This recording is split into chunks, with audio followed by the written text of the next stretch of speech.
Assalamualaikum warahmatullahi wabarakatuh. Nama saya Dini Novitasari, NIM E20191185. Saya dari Fakultas Ekonomi dan Bisnis Islam, Program Studi Perbankan Syariah 4. Di sini saya akan menanggapi video dari dosen saya, yaitu Bapak Dr. Abdul Wadud Nafis, yang berjudul Ekonomi Tertutup dengan Kebijakan Pemerintah. Baik, di sini saya akan menjelaskan pengertian ekonomi tertutup dengan kebijakan pemerintah atau ekonomi tiga sektor. Baik, yang pertama yaitu pengertian ekonomi tiga sektor atau ekonomi tertutup dengan kebijakan pemerintah adalah perekonomian yang meliputi kegiatan dalam sektor perusahaan, rumah tangga, dan pemerintah. Dengan demikian, dalam menganalisis perekonomian tiga sektor, pada hakikatnya akan diperhatikan peranan dan pengaruh pemerintah ke atas kegiatan dalam sesuatu perekonomian. Kemudian yang kedua yaitu siklus perekonomian tiga sektor. Bisa dilihat bagian di samping yaitu siklus perekonomian tiga sektor. Pelaku ekonominya adalah yang pertama rumah tangga, yang kedua yaitu perusahaan, yang ketiga yaitu pemerintah. Penjelasannya yaitu yang pertama, rumah tangga menawarkan faktor produksi yang dimilikinya kepada perusahaan berupa tanah, tenaga kerja, modal, bangunan, dan lain-lain, agar perusahaan membeli atau menyewa atau memperkerjakan faktor produksi mereka. Yang kedua, perusahaan merespon tawaran dari rumah tangga dengan memberikan balas jasa baik berupa uang dari penjualan tanah, sewa, gaji, dan dividen. Yang ketiga, dari uang yang didapat rumah tangga sebagai uang dipakai untuk memenuhi keperluan mereka dengan cara membeli barang dan jasa yang dihasilkan oleh perusahaan. Yang keempat yaitu setelah menerima pembayaran dari rumah tangga, perusahaan memberikan barang dan jasa yang telah dibayarkan oleh rumah tangga. Yang kelima, rumah tangga diwajibkan oleh pemerintah agar membayar pajak yang telah ditentukan berdasarkan penghasilan yang didapatkannya. Yang keenam, sisa uang dari rumah tangga yang belum terpakai biasanya ditabung di bank atau dapat diinvestasikan ke perusahaan melalui pasar modal.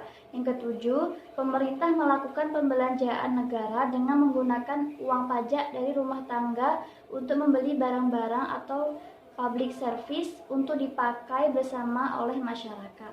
Kemudian yang ketiga yaitu campur tangan pemerintah dalam perekonomian menimbulkan dua perubahan penting dalam proses penentuan keseimbangan pendapatan nasional, yaitu yang pertama, pungutan pajak yang dilakukan pemerintah akan mengurangi pengeluaran agregat melalui pengurangan atas konsumsi rumah tangga. Yang kedua, pajak memungkinkan pemerintah melakukan perbelanjaan dan ini akan menaikkan pembelanjaan agregat. Kedua aliran pengeluaran atau pendapatan ini akan mengubah pola aliran pendapatan akan perekonomian. Dalam ekonomi tiga sektor belum terdapat kegiatan mengekspor dan mengimpor. Oleh sebab itu, ekonomi tiga sektor dinamakan juga ekonomi tertutup.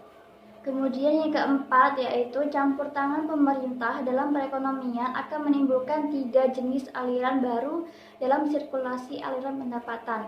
Tiga jenis aliran yang baru tersebut adalah yang pertama, pembayaran pajak oleh rumah tangga dan perusahaan kepada pemerintah. Yang kedua, pengeluaran dari sektor pemerintah ke sektor perusahaan. Yang ketiga, aliran pendapatan dari sektor pemerintah, sektor rumah tangga.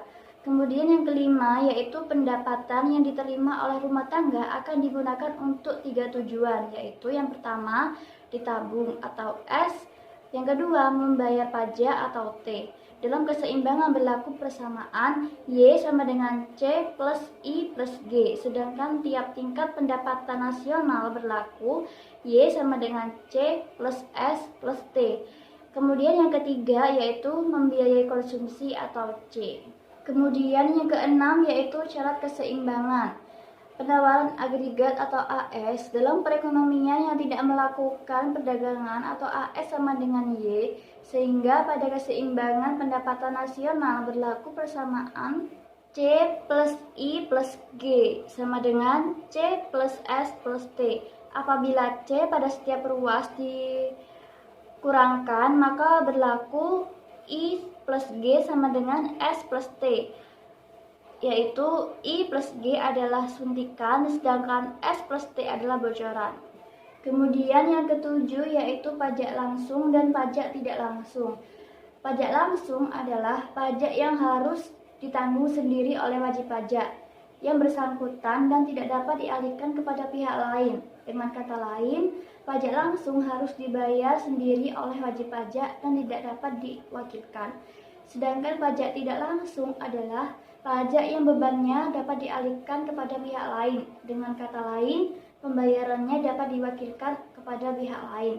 Pajak ini tidak memiliki surat ketetapan pajak, sehingga pengenaannya tidak dilakukan secara berkala, melainkan disesuaikan dengan tindakan perbuatan atas kejadian. Kemudian yang kedelapan yaitu bentuk-bentuk pajak pendapatan. Yang pertama, pajak regresif adalah persen pajak turun ketika pendapatan naik. Yang kedua, pajak proporsional adalah persen pajak tetap untuk berapapun tingkat pendapatan. Yang ketiga, pajak progresif adalah persen pajak naik ketika pendapatan naik. Kemudian yang terakhir yaitu efek pajak terhadap konsumsi dan tabungan. Pajak akan menurun YD atau pendapatan disposable sejumlah T sehingga YD sama dengan Y dikurangi T. Karena YD turun, konsumsi atau C dan tabungan atau S juga turun. Sekian dari saya penjelasan singkat tentang ekonomi tertutup dengan kebijakan pemerintah atau ekonomi 3 sektor. Apabila ada salah kata atau salah ucap, mohon maaf sebesar-besarnya. Wassalamualaikum warahmatullahi wabarakatuh.